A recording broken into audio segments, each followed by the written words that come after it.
A principios de este siglo, ocurrió un hecho científico que revolucionó la forma de entender la vida.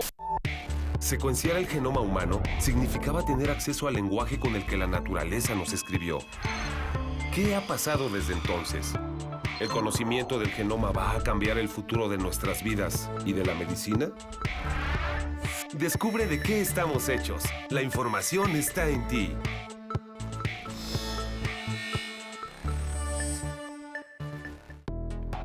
Bienvenidos a ¿De qué estamos hechos?, el programa de divulgación del Instituto Nacional de Medicina Genómica. En esta emisión, el tema principal es el metabolismo. En México, la población ocupa uno de los primeros lugares a nivel mundial en obesidad. El sobrepeso y la obesidad tienen muchas consecuencias negativas para la salud. Y de manera importante, la obesidad es el principal factor de riesgo para algunas enfermedades relacionadas con el metabolismo. Pero, ¿será que también pueden estar relacionadas con nuestra información genética? Acompáñanos a descubrirlo. Yo soy Emanuel González. Y yo, Paola Cohen. ¡Comenzamos! En México hay una epidemia silenciosa. Tristemente, la población adulta en nuestro país ocupa uno de los primeros lugares a nivel mundial en obesidad. En contraste con países como Corea o Japón, en donde solo hay un 4% de personas obesas. Según la Encuesta Nacional de Salud y Nutrición que se llevó a cabo en el año 2012, el sobrepeso y la obesidad han ido en aumento. En ese año, se diagnosticaron 26 millones de adultos mexicanos con sobrepeso y 22 millones con obesidad. El sobrepeso y la obesidad tienen muchas consecuencias negativas para la salud, y de manera importante, la obesidad es el principal factor de riesgo para la diabetes tipo 2. La diabetes tipo 2 es una enfermedad que se ha incrementado rápidamente en la población de nuestro país. Para el año 2012, eran más de 6 millones las personas diagnosticadas y su principal causa, la obesidad y el sobrepeso. Tanto la diabetes como la obesidad son enfermedades relacionadas con el metabolismo, es decir, con la forma en la que nuestro cuerpo procesa y aprovecha los alimentos que comemos. Estas enfermedades pueden originarse por muchas causas: el tipo de dieta, el estilo de vida y el estrés.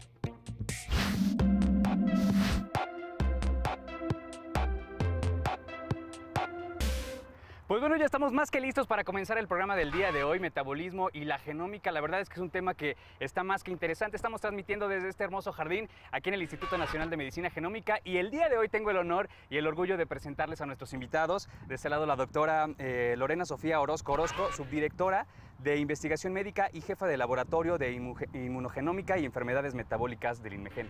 Bienvenida. Muchas gracias. Gracias. Un saludo al auditorio. Así es, y también de ese lado el doctor Sergio Agustín Islas Andrade, jefe de la Unidad de Investigación Médica en Enfermedades Metabólicas del Hospital de Cardiología en el Centro Médico Nacional Siglo XXI IMSS. Bienvenido, doctor. Bueno, pero antes de empezar este tema, vamos con esta cápsula que nos preparó nuestra compañera Paola Cohen, para que ustedes chequen y, por supuesto, veamos más esta información. Comenzamos.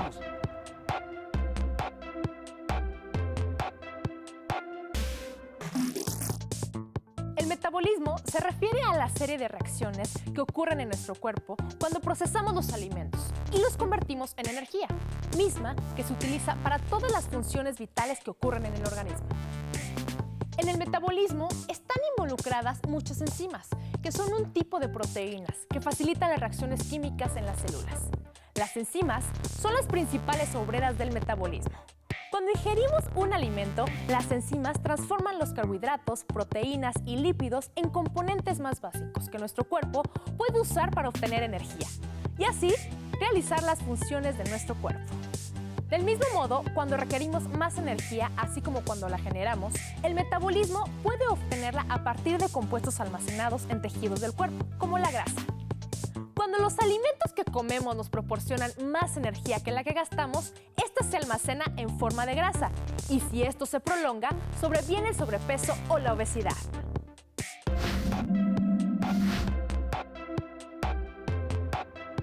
Muy bien, como ya vimos, la obesidad tiene que ver con el metabolismo y pues es un gran problema de salud en nuestro país. Doctora, ¿qué le parece si empezamos a comentarle a todos los que nos están viendo qué diferencia hay entre obesidad y sobrepeso? Sobrepeso y obesidad son dos eventos clínicos en los que los podemos diferenciar por una medida.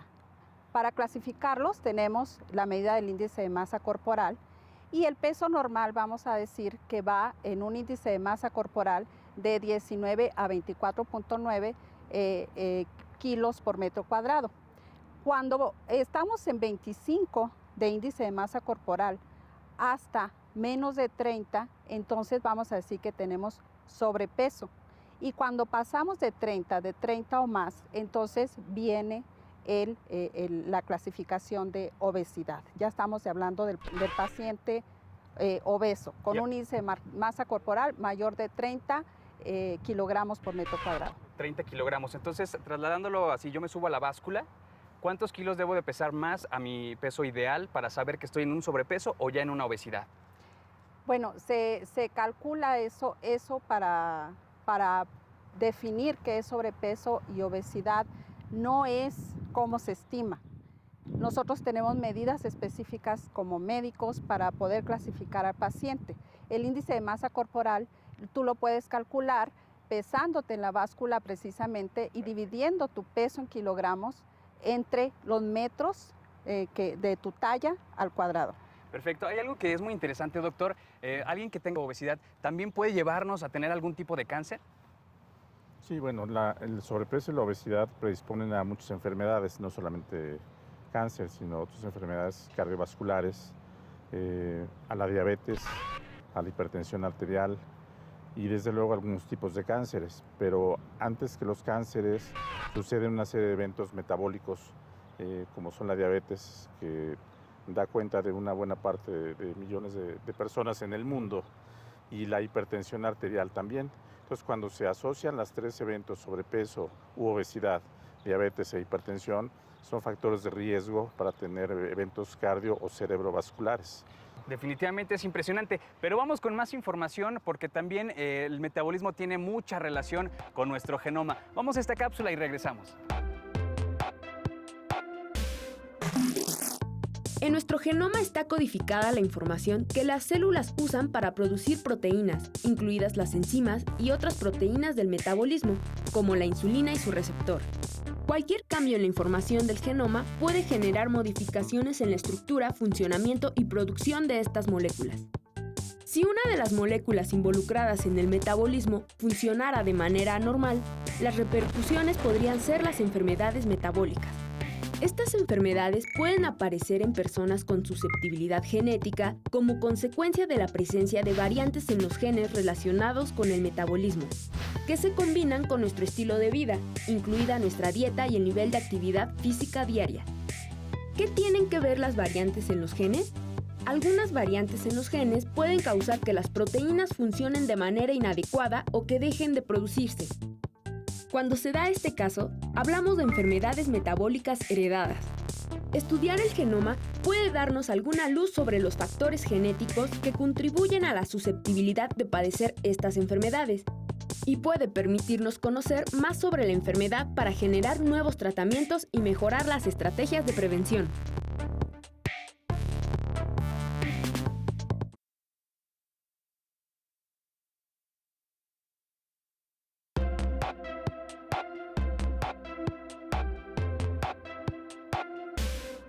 Muy bien, estamos de regreso y seguramente alguna vez nos hemos preguntado al tener algún amigo, algún pariente que come lo mismo que tú o come demasiado y parece no engordar, o al revés, que come muy poco y engorda demasiado. ¿Esto se puede explicar a través de la genética? Sí, la obesidad es un problema multifactorial, donde evidentemente el medio ambiente, como el tipo de dieta o la actividad física, es importante, pero la implicación genética tiene que ver en el 30 al 70% del metabolismo de la persona.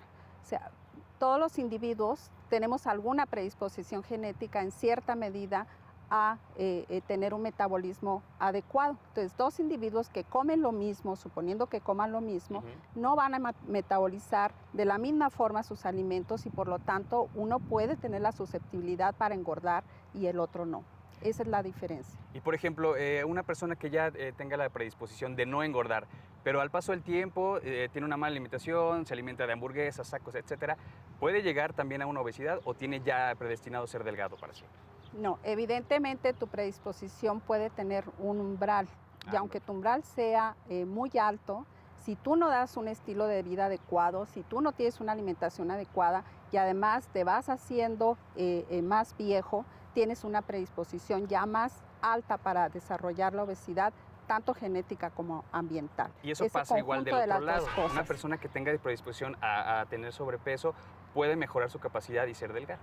Claro que puede mejorar su capacidad y en algunas ocasiones ser delgado. Hay ciertos tipos de enfermedad, de obesidad, que tienen una predisposición muy alta o que tienen su origen en mutaciones en un solo gen, y entonces esta obesidad es mucho más difícil de tratar y de regresar a la delgadez. Pero un individuo que tiene una predisposición genética y cambia su estilo de vida, por supuesto que puede mejorar muchísimo su índice de masa corporal, su peso y su salud. Eso es muy alentador, porque mucha gente dice, no, pues es que toda mi familia es gordita y pues yo también, y empieza a tener obesidad y dice, no, pues ya soy así, ya así soy, ya ni modo, ¿no? Pero no, qué bueno que hay esa alternativa para poder estar saludable, sí, y también tener un físico favorable, ¿no? Claro, si hay antecedentes familiares de obesidad, tú tienes una mayor predisposición a ser obeso, y además los hábitos también se transmiten a la familia. Entonces ese medio ambiente que interacciona con alta susceptibilidad genética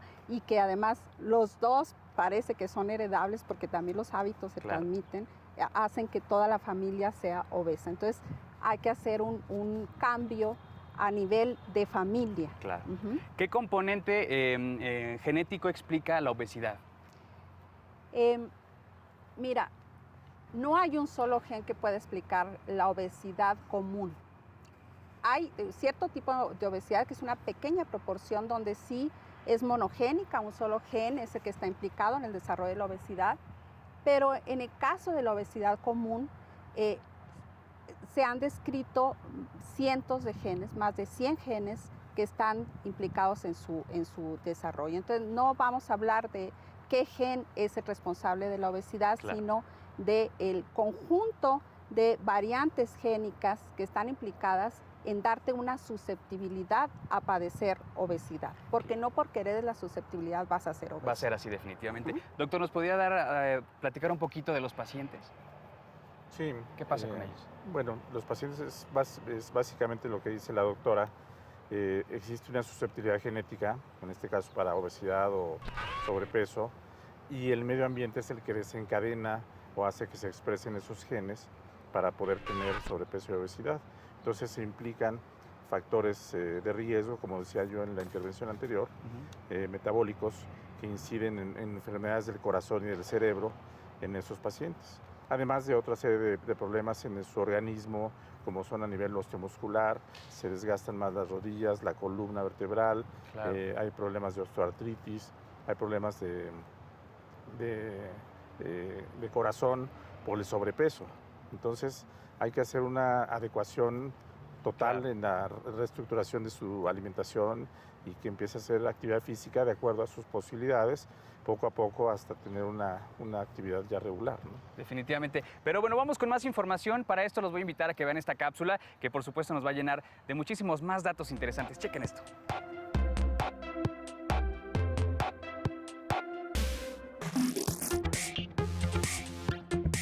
Entre los principales problemas de salud de nuestro país se encuentran las enfermedades metabólicas, como son la diabetes tipo 2, la obesidad y el síndrome metabólico.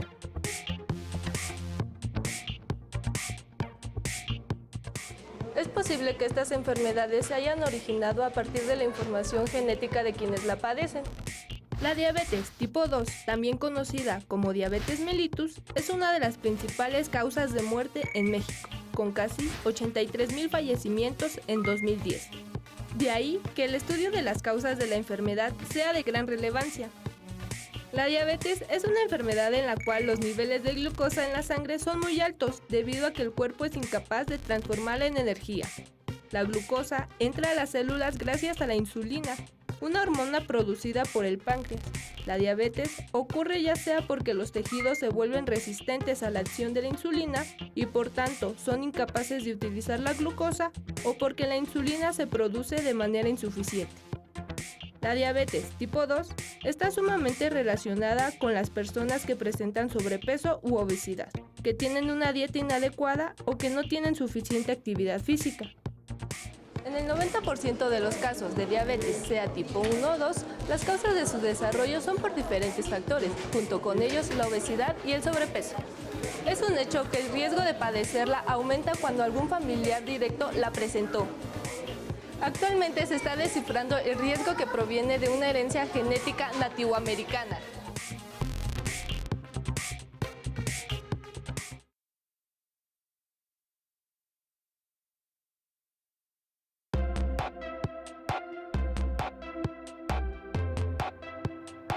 Muy bien, estamos de regreso y bueno, empiezan a surgir más y más preguntas y dudas sobre este tema. Yo les quiero preguntar, con una buena alimentación, con ejercicio y una vida más saludable, ¿se puede prevenir una predisposición genética hacia la diabetes, hacia la obesidad o algún síndrome metabólico?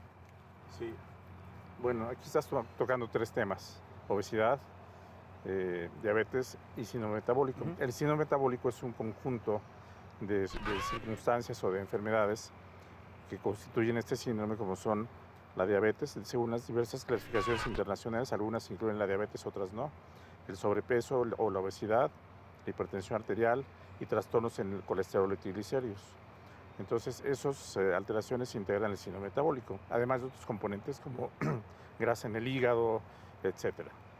La diabetes sí se puede prevenir o se puede retrasar su presentación si hay una predisposición genética, teniendo unos cambios en el estilo de vida, con alimentación saludable, con ejercicio o actividad física regular, que empieza desde las primeras etapas. Los adolescentes en la actualidad, claro, en México ya están teniendo sobrepeso y obesidad de manera importante. Entonces, si incidimos en ellos, tener esos cambios en el estilo de vida, vamos a prevenir que las complicaciones, como son la diabetes o la hipertensión, empiecen más tarde en su vida y no más temprano, de acuerdo a la predisposición genética que la doctora... Y ahí me surge otra duda, doctor, porque, por ejemplo, uno pareciera y viera a la gente con obesidad o sobrepeso y pues le dice, pues puede tener diabetes.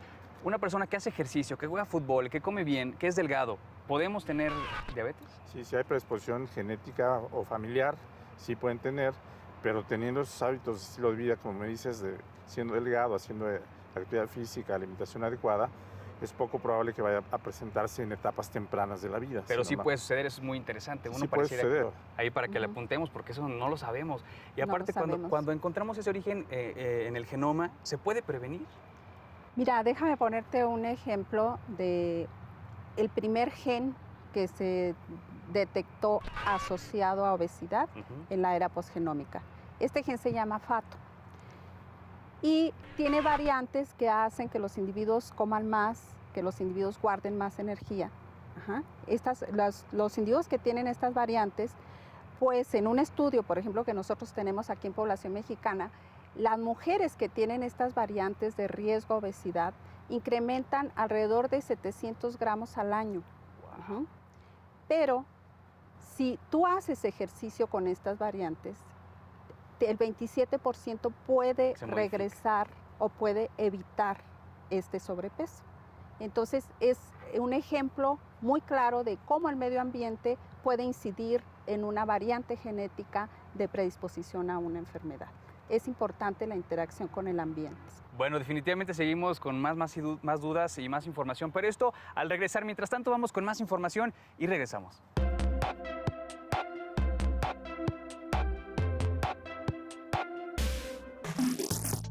México tiene el primer lugar en el mundo con síndrome metabólico, pues el 36.8% de la población lo padece, siendo así un problema de salud pública que se enfrenta en nuestro país.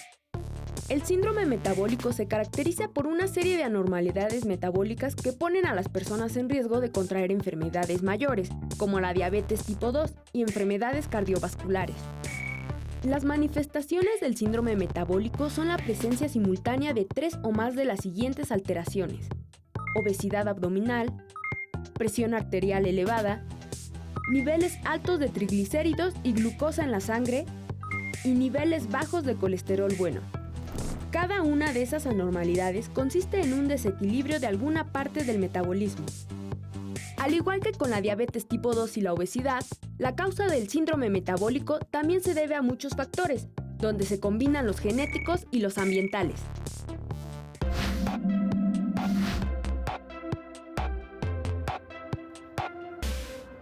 Muy bien, estamos de regreso y bueno, tenemos de verdad muchísimas dudas. Este programa está extraordinario. Yo les quiero preguntar, ¿qué estudios se han realizado respecto a la obesidad, respecto a estos problemas de salud de nuestro país?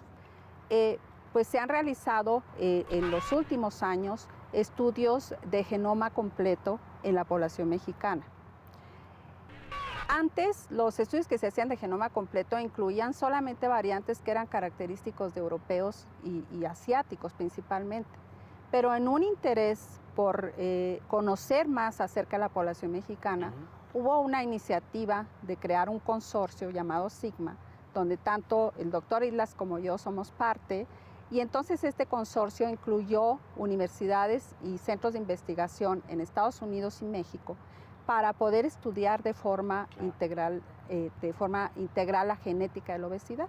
Y entonces los avances que hemos tenido con estos estudios han sido, por supuesto, impresionantes. Hemos detectado entre estas colaboraciones en el consorcio SIGMA e independientemente la colaboración de Sergio y mía, nos ha dado como resultado la identificación de variantes que son propias de población mexicana. Claro.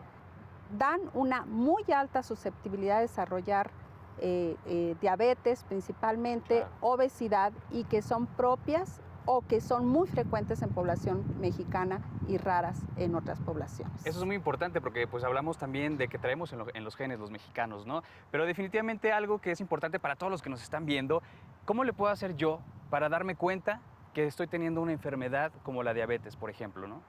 ¿Qué síntomas puedo tener o cómo puedo yo prevenirlo ya teniendo esta sintomatología quizá? Sí, la única manera de hacerlo o de saberlo, además de hacer todas las medidas antropométricas que se denominan peso, talla, presión arterial, pulso, etcétera, y qué ha sucedido en los últimos meses o años en relación al peso o sobrepeso, y después hacer exámenes de laboratorio como los que hicimos en este estudio de colaboración y otros que hemos hecho para detectar diabetes, síndrome metabólico, hipertensión, alteraciones del colesterol y triglicéridos. Todos se detectan a través de muestras de sangre. Ah, perfecto. Y la medición de estos.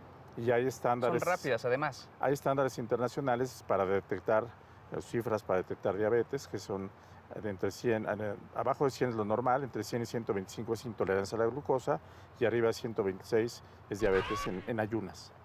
Los niveles de colesterol y triglicéridos tienen sus cifras también, y la hipertensión también.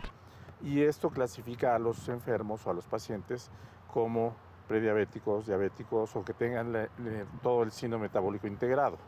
Entonces, la única manera de saberlo es haciendo exámenes con un médico o una institución para saber si hay síntomas de diabetes declarada. Pueden ser mucha sed, ir muchas veces a orinar, pérdida de peso inexplicable. Si de repente la gente empieza a bajar de peso y dice, ay, qué bueno, estoy bajando de peso. Pero lo que pasa es que a lo mejor tiene una diabetes que no sabe que la tiene y está descontrolada. En la encuesta nacional de salud y en otros estudios que nosotros hemos hecho en el Instituto Mexicano del Seguro Social, hicimos un estudio de prevalencia de prediabetes de 17,000 pacientes. Detectamos que la mitad de los pacientes diagnosticados, se diagnosticaron 70% de pacientes con síndrome metabólico. Y la mitad de ellos no sabían que lo tenían, y diagnosticamos pacientes de primera vez que no sabían que eran diabéticos o que ya con alguna complicación ocular o Pero no hay dolores, por ejemplo. No, habitualmente no. Si la diabetes doliera, la gente acudiría. Ni dolores de cabeza o me duele Sí, puede haber dolores de cabeza, malestar, mareo, cansancio, bajo rendimiento, y lo atribuyen al estrés, claro, al cansancio, al tráfico, a que tienen que tomar un autobús que dura 2 horas. Mucha atención en eso. ¿Sí? Entonces la gente se siente cansada, se levanta muchas veces al baño, pero tomaron mucha agua, esa es la justificación. Y les recordamos que no necesitas estar obeso para tener diabetes, eso es importante también, ¿no? Entonces, cuando hay síntomas de esos, o aunque no haya síntomas, pero hay antecedentes familiares y hay ciertas molestias, a lo mejor el dolor de cabeza puede ser la fase inicial de una hipertensión arterial, ¿sí? O los trastornos visuales pueden ser indicativos de que la glucosa esté elevada. Claro.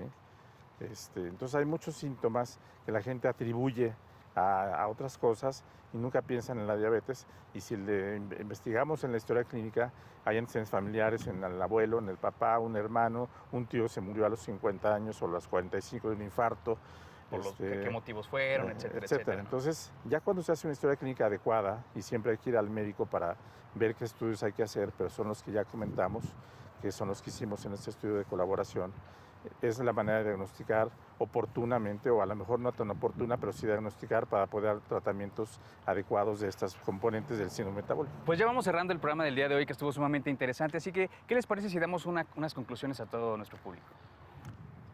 México está atravesando ahorita en una transición epidemiológica importante, donde las enfermedades infecciosas y parasitarias presentan una disminución y las enfermedades metabólicas un aumento importante, de tal manera que nos ubica en los primeros lugares en el mundo en prevalencia. Tenemos un problema grave de salud de estas epidemias del siglo XXI.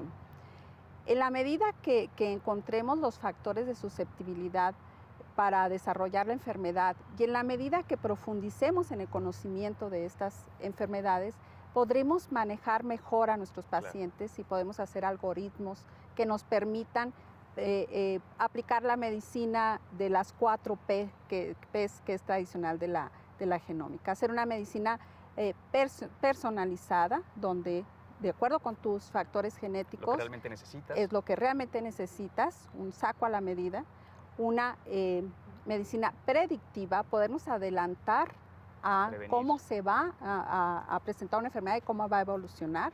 Y si nos adelantamos a esto, podemos prevenir el desarrollo o las complicaciones de una enfermedad, y también tenemos que ser más participativos.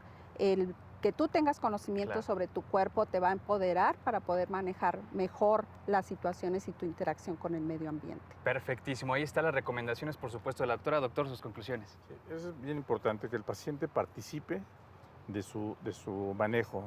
Cuando llega el paciente le dice, ¿qué has hecho para controlar tu diabetes o tu hipertensión? No, pues me tomé la medicina, pero ya hiciste ejercicio, ¿no? Entonces no puedes mejorar. ¿Estás cambiando tu alimentación o tu estilo de vida? No, la medicina no te va a hacer solamente todo. El tomar una pastilla no te va a hacer todo lo que queremos, ¿no? Entonces hay que diagnosticar oportunamente, hay que ir al doctor, hay que ir al médico, a las instituciones, para diagnosticar oportunamente estas enfermedades que tienen una gran repercusión de complicaciones tardías o crónicas a temprana edad. Cada vez vemos más gente que se queda ciega. La diabetes es la primera causa de ceguera en el mundo, es la primera causa de amputaciones de extremidades que no son por traumatismos, es la primera causa de insuficiencia renal en México. Entonces todo eso se puede prevenir si acudimos oportunamente al médico, y el médico tiene la habilidad de poder mandar análisis, hacer una exploración, un examen y detectar oportunamente estas enfermedades. Pues muchísimas gracias por acompañarnos, de verdad. Fue un placer y un gustazo, por supuesto, también disfrutar de estas increíbles instalaciones. Muchas gracias. Bueno, yo me despido. Mi nombre es Emanuel González. Los invito a que nos acompañen en nuestra próxima emisión, porque vamos a hablar de genoma y enfermedades psiquiátricas. Está bastante interesante, ¿verdad? Así que no se lo pueden perder. Cuídense mucho y hasta la próxima.